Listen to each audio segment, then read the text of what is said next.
Hi,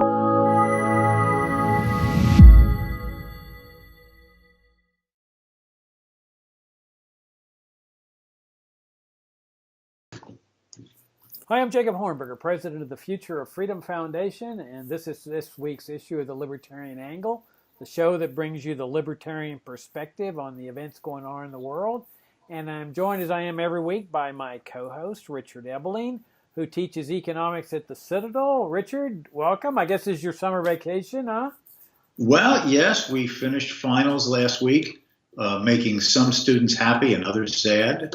But yes, I'm sort of on my own time doing a variety of things, including, of course, back to doing my weekly articles that appear every Monday on the FFF website, including the one that was just up yesterday on Karl Marx and Marxism after 200 years.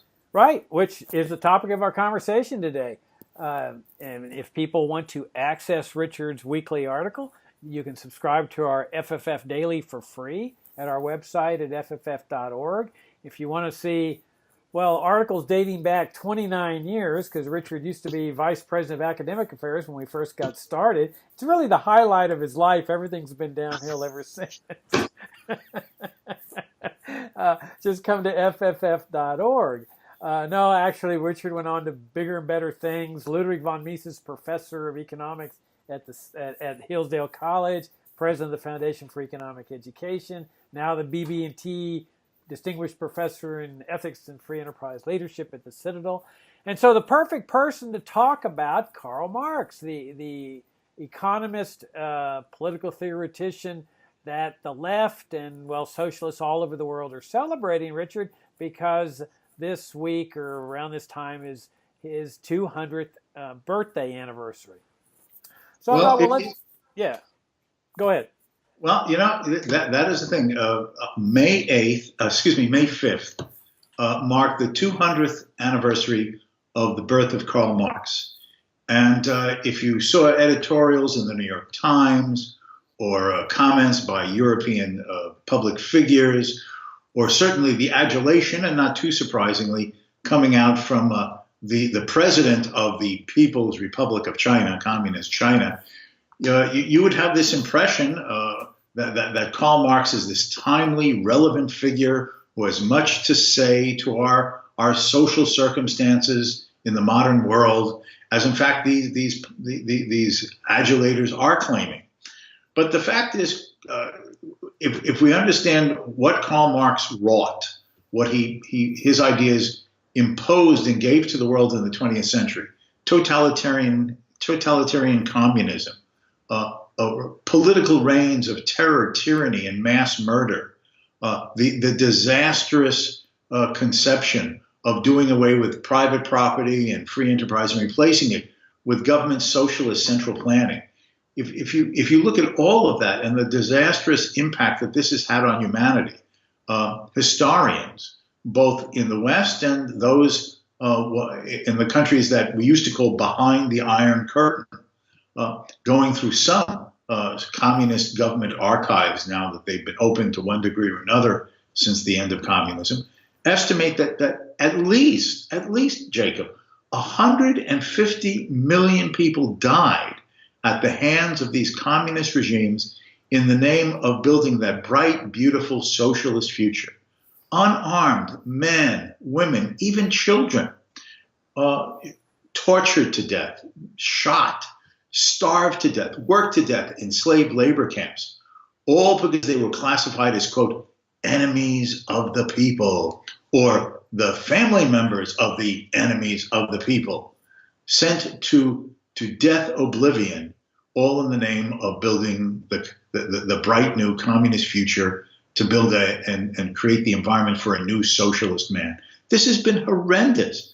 In any normal situation, Jacob, the name Karl Marx should have the same public persona as the name Adolf Hitler, a monster, a perverter of the human condition, the destroyer of human lives, the twister of the human character.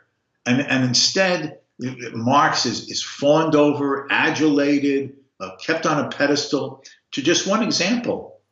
The head of the European Commission of the European Union, a man named Juncker, attended this past weekend a celebration of Marx's 200th birthday in Trier, Western Germany, along the Rhine, where Marx was born. And as part of this celebration was an 15-foot statue of Karl Marx, dedicated and therefore financed by the Communist Party of China. And what did the Germans of Germany in general, the German government, as well as of the municipal government in Trier say?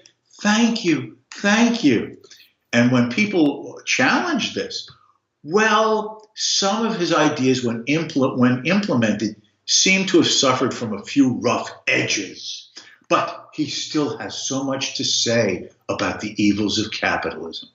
And this is the world we live in, Jacob, in which a monster and his ideas are fawned over as if he was a sun god. Yeah. In fact, I read an article about that little town in Germany and the statue being put up there, that there was all kinds of people making money selling souvenirs around the statue of Karl Marx. They were profiteering off of Marx's statue. Yeah, Richard, this guy comes up with the idea that capitalism is inherently defective. And one of the big arguments is, extreme income inequality. And you see that today, that, one of the things that Marx really, one of his valid points was talking about income inequality.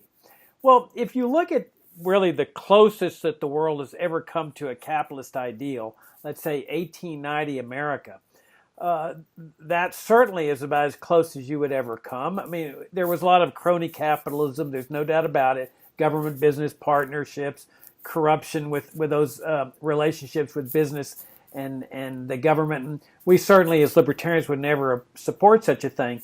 But if you eliminate that, you've got a system where people are free to keep everything they earn. There's no income tax. There's no IRS. By and large, there's virtually no economic regulations, no minimum wage laws, price controls, rent controls. There's open immigration. People are free to flood into America without virtually any restriction.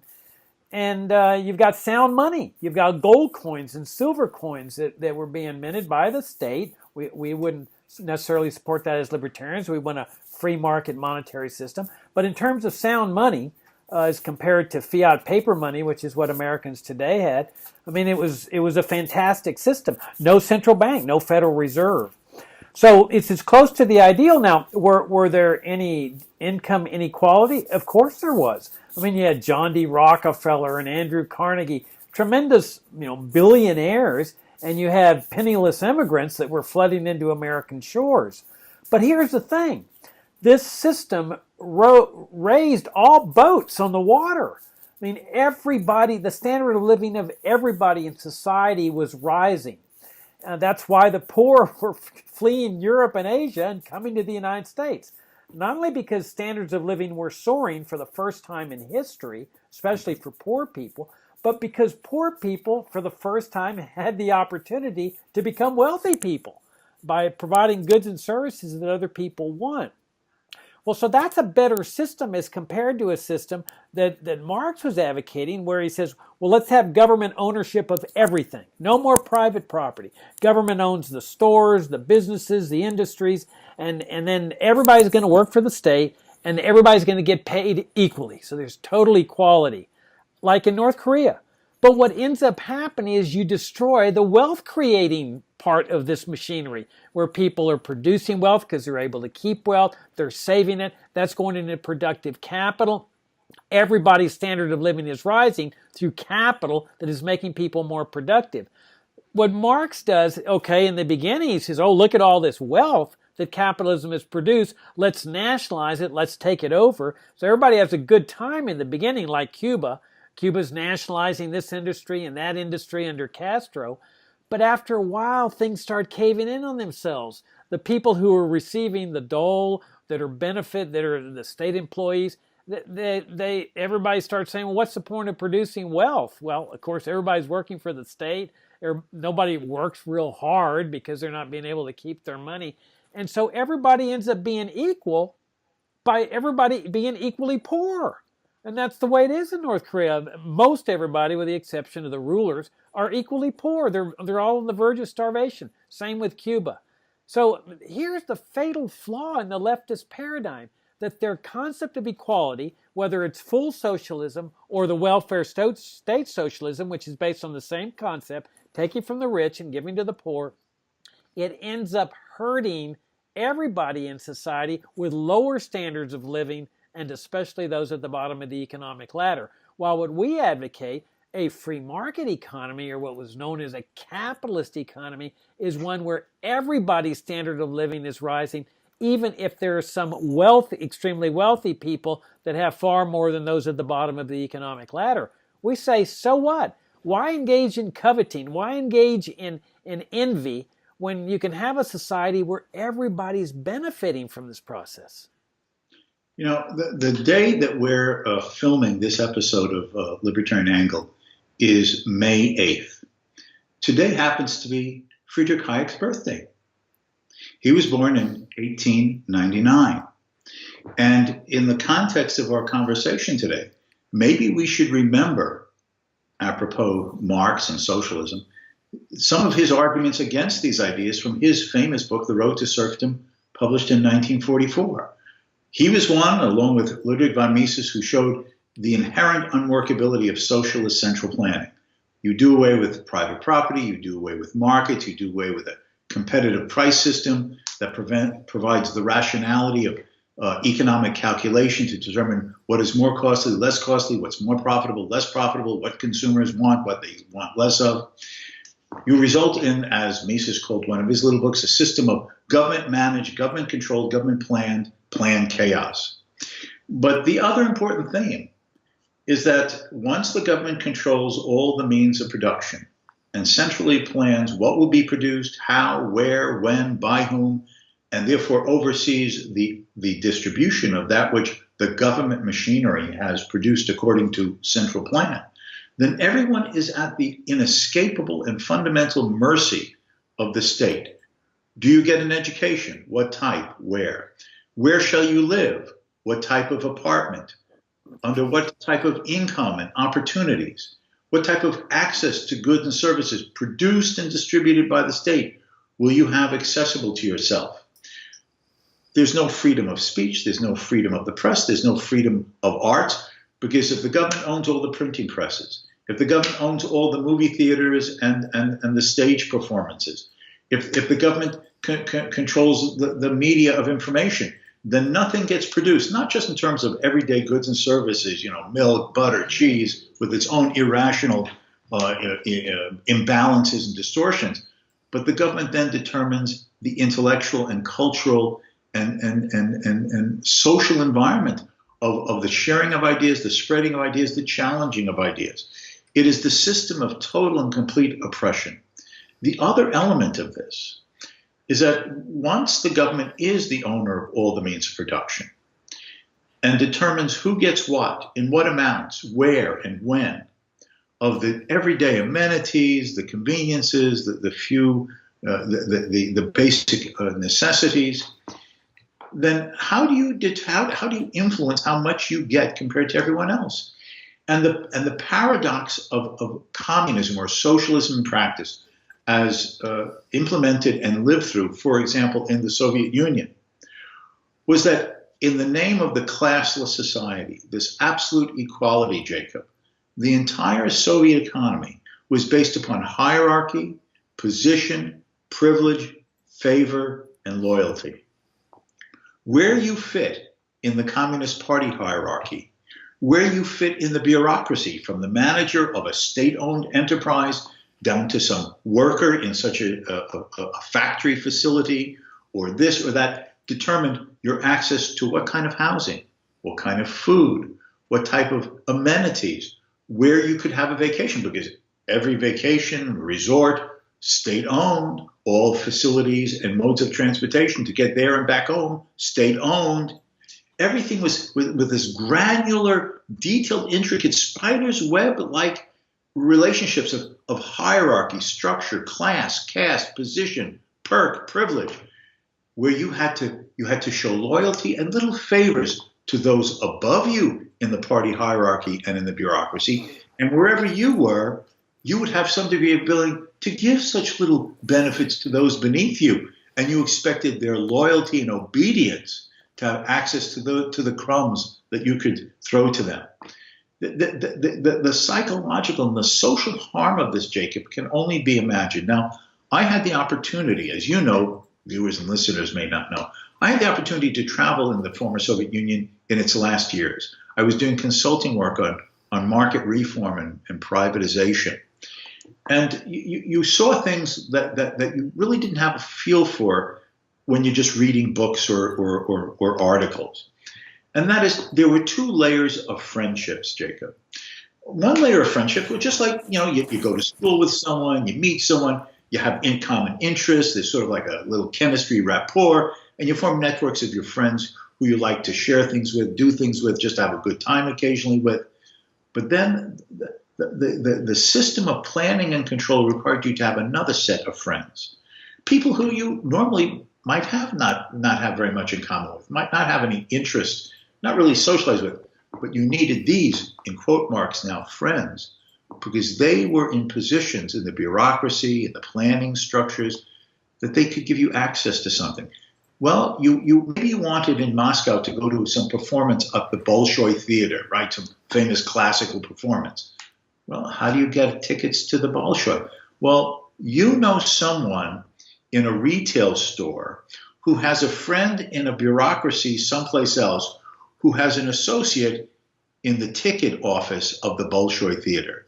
Well, now you have to, I know where they're selling East German shoes, which of course were better than Soviet-made shoes.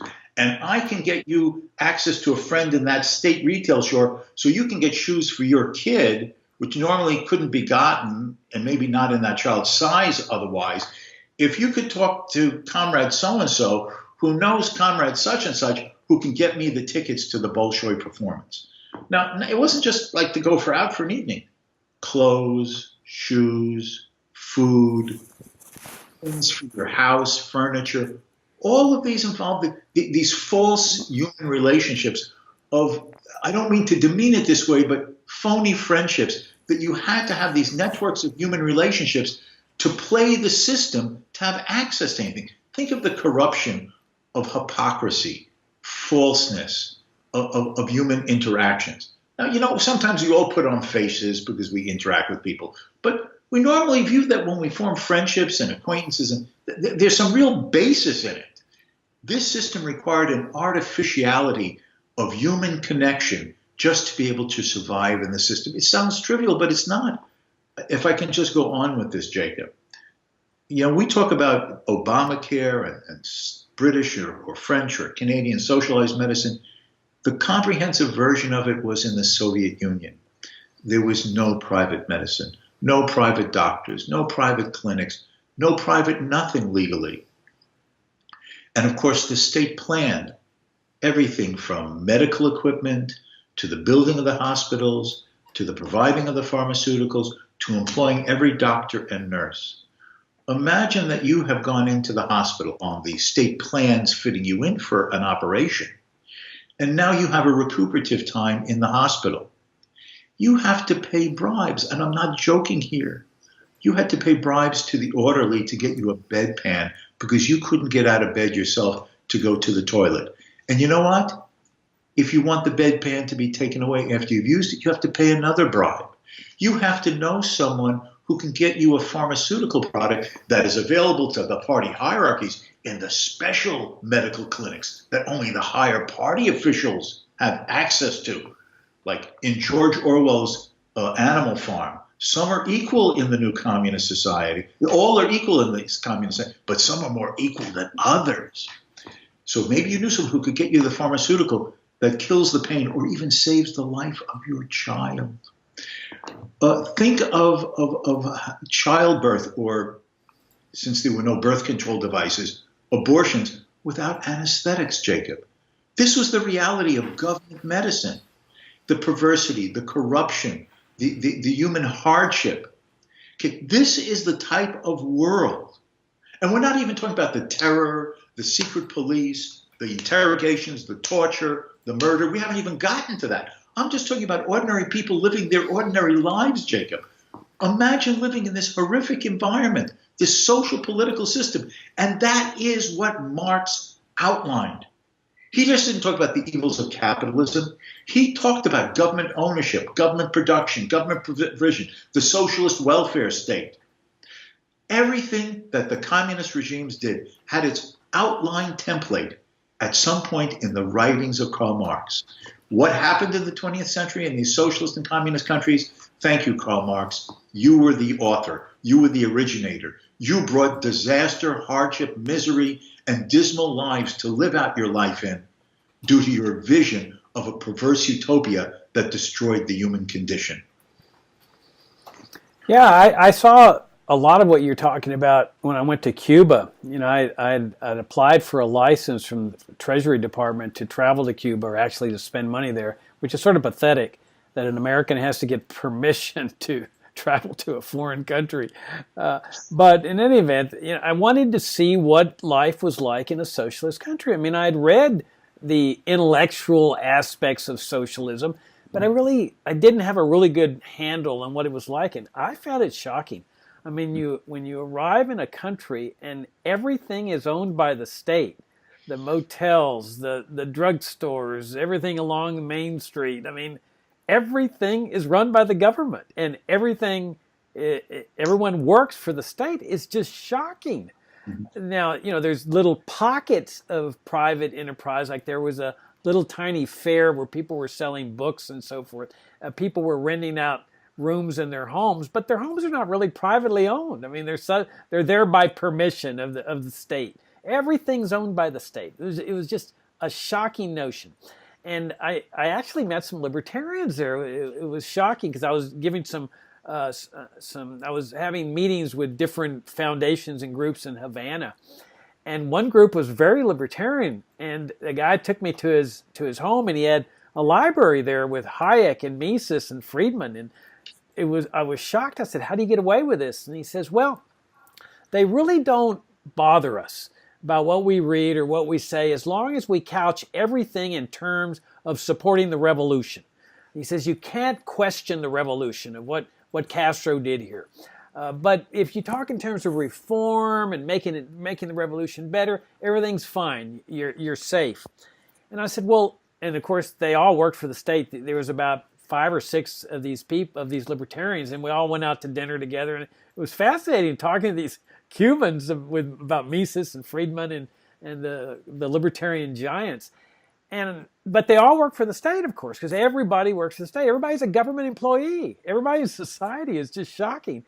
So I said, "Well, you know, what happens if the state gets mad at you? If you are doing something wrong, they can always send you to jail." But I said, all they have to do is fire you. And he says, "You know, interestingly enough, they never do that." He says, when they get angry at you, they know that firing you means starvation because there's no alternative ways of working. When the state's a sole employer, you can't go to another employer if you get fired. You essentially starve to death. And he says that never happens. They're not that brutal, at least not in Cuba. And so he says, but what they do if they get mad at you, especially if you're a young person, is they'll transfer you to a division on the other side of the island and leave your girlfriend over on that side of the island. And so this is the way they control people, that if you want to stay with your girlfriend, you better get back in line and you better start behaving. The other thing I wanted to mention, Richard, though, is this concept that Marx brought up about there's an inherent class conflict within capitalism, where the workers have a conflict of interest with the employers because the employers are supposedly confiscating the fruits of their earnings, and you have to have minimum wage laws because employers would drive down wages to a subsistence level. We libertarians know that that's absolutely fallacious and nonsensical, and the best guy that ever exposed this fallacy, I think, was Frederick Bastiat. I mean, the title of his book is Economic Harmonies, of one of his books. And Bastiat talks about there's really actually natural harmonies that take place in the marketplace. Employees have a natural interest in making a business succeed because that's the way they get paid more. If their business goes out of business, that means they're unemployed and they have to go out looking for more work. In fact, they have a natural interest in having all the other businesses in the area or in the country succeed, because the more businesses competing for workers, the better off workers are. This is how wages tend to rise, through competition of employers. So if the business succeeds, that means more savings, more productivity, means higher wage rates. So there's this actual natural harmony that takes place between the worker who's working and producing, making things in that company, the employer who's putting it all together, the capitalist. He's out borrowing the money, he's risking his own capital, he's guaranteeing payments to his employees, he makes a profit by providing goods and services to consumers. The consumers are in large part the employees. So a natural harmony develops where everybody benefits. This is what was one of Karl Marx's really blind spots, and which has had such a disastrous effect on people, in terms of enacting minimum wage laws and confiscating profits and excess profit taxes and all the like, when in actuality what Marx said was fallacious and false. Yeah, this whole notion of class identities. The fact is, I've known for years, Bumper, Jacob, you have no class. Oh, no, wait a minute. That's a different meaning. I get so confused sometimes. But, well, I can't let it go, Richard, since you're such a humorous guy. You haven't made your joke about Groucho Marx yet. Not yet. But the fallacy of that Marx had was that what makes you a member of one social class or another? Are you an owner or in the family of ownership of the physical means of production, land, resources, raw materials, factories? That makes you the capitalist class, the owning class, in opposition to all the others who do not own property. And the presumption is those who do not have ownership and control of the means of production must come like supplicants to the capitalist.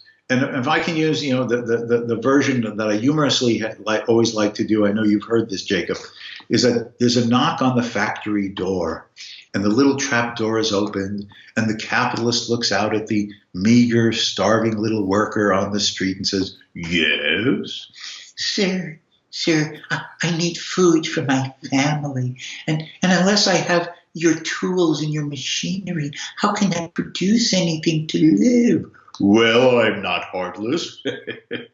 I will let you in and use my machines to produce.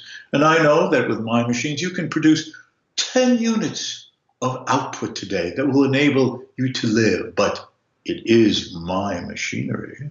I'm letting you use my machines.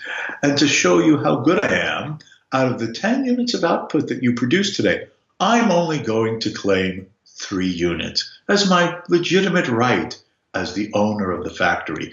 You get to keep 7. But sir, it's my labor that produced all 10. Do you want to starve? Do you want to see your little children emaciated? No, sir. Thank you for letting me in. Now, I do it in this humorous way when I teach in some classes to get this point across to the students. But this is this naive conception that has been around since Marx devised this. The fact is that whether it be those who own the means of production or who sell their labor, there is a system of division of labor. And in the system of division of labor, people specialize in different things. Some have an entrepreneurial knack. They can read what goods consumers want. They think of ways to produce it better than others might ingeniously come up with new products, better products, less costly products. But they need complementarily the assistance of labor. There are people who either don't have the knack or don't have the interest to be businessmen, but they have skills, they have abilities. Even the ditch digger who has nothing but his hands has a potential useful service to producing a product or supplying a service that some people want in the economy. It is a collaborative endeavor. And businessmen are competing against each other for skilled and quality or even unskilled labor. And they therefore have to compete against each other for the hire of those who are looking for employment, just as people who are looking for employment are competing. It's a two-sided competition, supply and demand. But the market basically tends to pay a wage to every type and skill of labor, reflecting the value that labor has in making a product that consumers want. That's the tendency. That's the competitive end game to which the system is always tending, though maybe not hitting with a perfect target in a changing world of uncertain and adapting circumstances. But that's the nature of it. They're complements. They're not rivals. There's the other element of it. In a complex society today, a person could have a salaried job in a factory, in an office.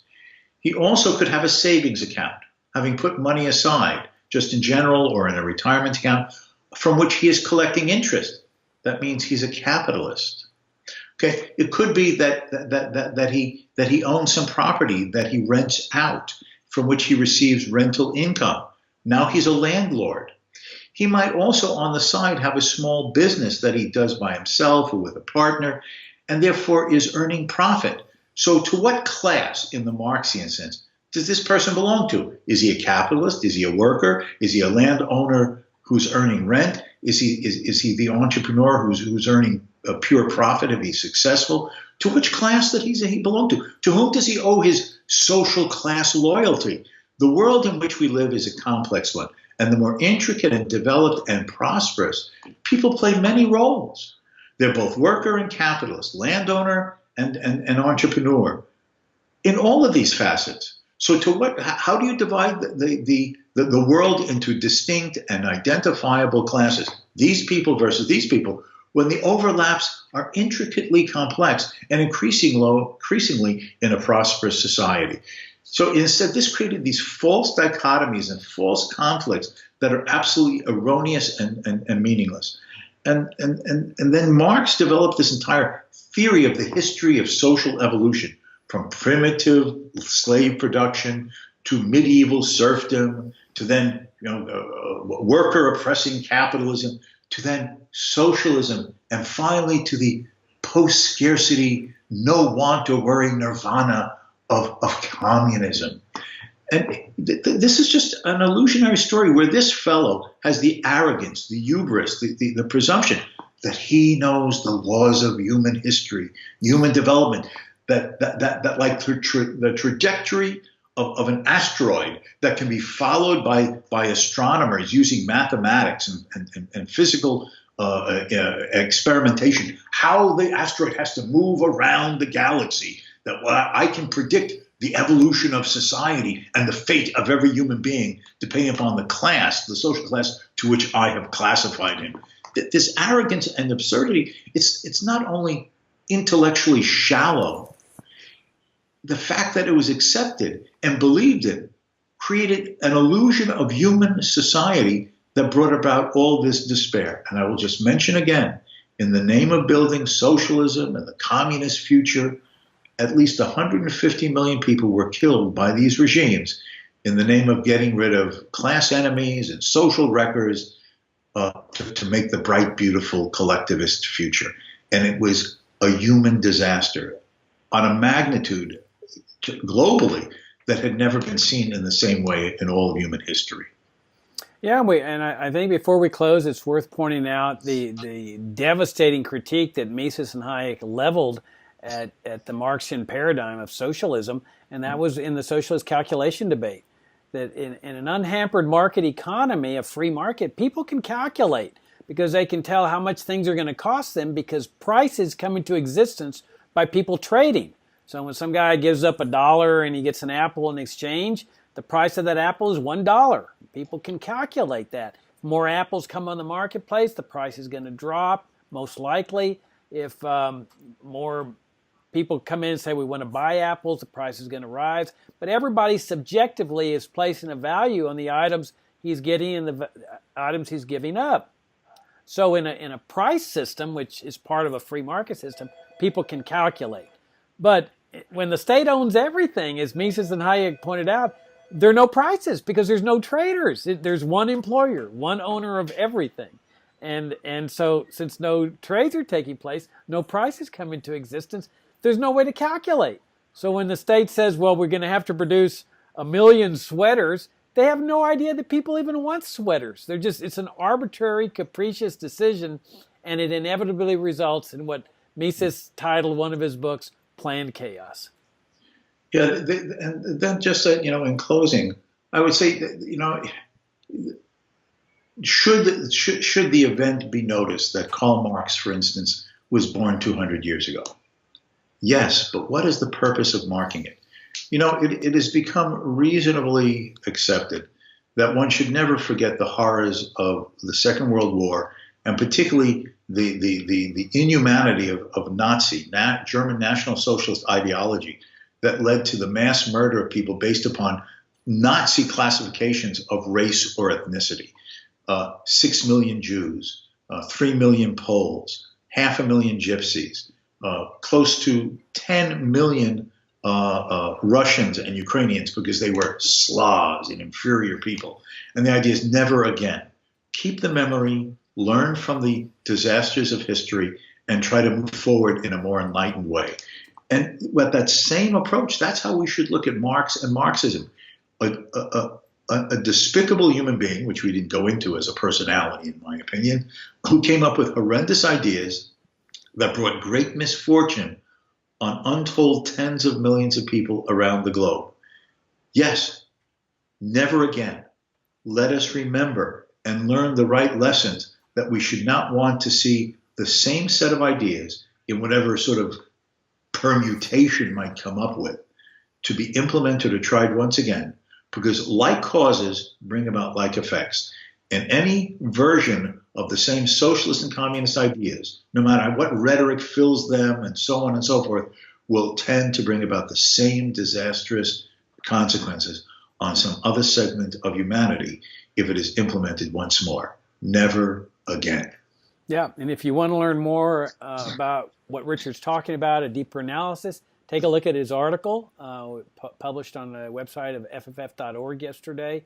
And check out my two blogs. I'm also wrote yesterday as well as today about this celebration of Marx's birthday. And come to our website and learn the virtues of freedom and free markets and the horrors of socialism and collectivism.